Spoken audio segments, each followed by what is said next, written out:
Chaque jour, Charles et Carole vous présentent la leçon de l'école du sabbat.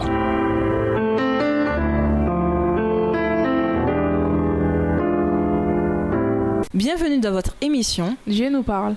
Nous voici à la leçon de dimanche, la restauration d'Israël. Il y a deux types de prophéties messianiques dans l'Ancien Testament. L'un anticipe un Messie roi qui régnera à jamais. Voir Psaume 89, versets 3, 4, 35 à 37, Ésaïe 9, versets 6 à 7.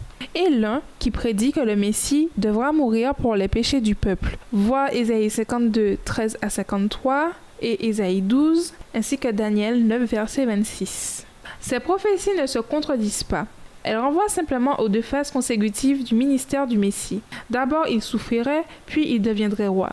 Se référer à Luc 17, versets 24 à 25 et Luc 24, versets 25 à 26. Mais le problème avec ces attentes messianiques des Juifs au 1er siècle, c'est qu'elles étaient partielles. L'espérance d'un Messie roi qui apporterait la délivrance politique avait éclipsé l'idée d'un Messie qui devrait souffrir et mourir. Au début, les disciples partageaient cette espérance d'un Messie roi.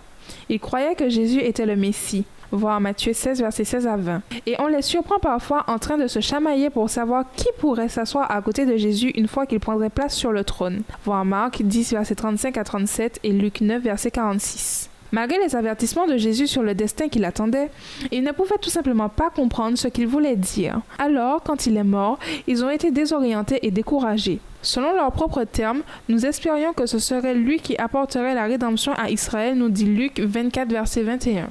Lisons Acte 1, verset 6. Alors les apôtres réunis lui demandèrent « Seigneur, est-ce en ce temps que tu rétabliras le royaume d'Israël ?» Que dit cette question sur ce qu'ils ne comprenaient toujours pas? Dans Acte 1, verset 7, comment Jésus leur a-t-il répondu? Si la mort de Jésus a constitué un coup fatal porté à l'espoir des disciples, la résurrection l'a ravivé, ramenant leur attente politique à un niveau peut-être jamais atteint auparavant. Il semblait naturel d'imaginer que la résurrection était un indicateur fort que le royaume messianique allait finalement être établi. Dans sa réponse à leurs questions, pourtant Jésus n'a pas donné de réponse directe. Il n'a pas rejeté l'hypothèse d'un royaume imminent, mais il ne l'a pas non plus acceptée.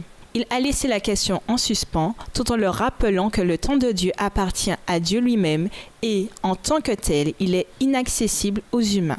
D'après Luc 24, verset 25, quel était le véritable problème des disciples? Pourquoi est-il facile de croire ce que nous voulons croire plutôt que ce que la Bible enseigne réellement? Comment éviter de tomber dans ce piège? Et nous vous laissons avec ce questionnement. Avez-vous le sentiment d'avoir attendu un long moment pour voir l'accomplissement d'une promesse divine? Se pourrait-il que vous avez mal compris cette promesse? Priez Dieu de vous montrer clairement sa volonté. Au revoir. Et à demain si Dieu veut. Dieu nous parle. Chaque jour, Charles et Carole vous présentent la leçon de l'école du sabbat.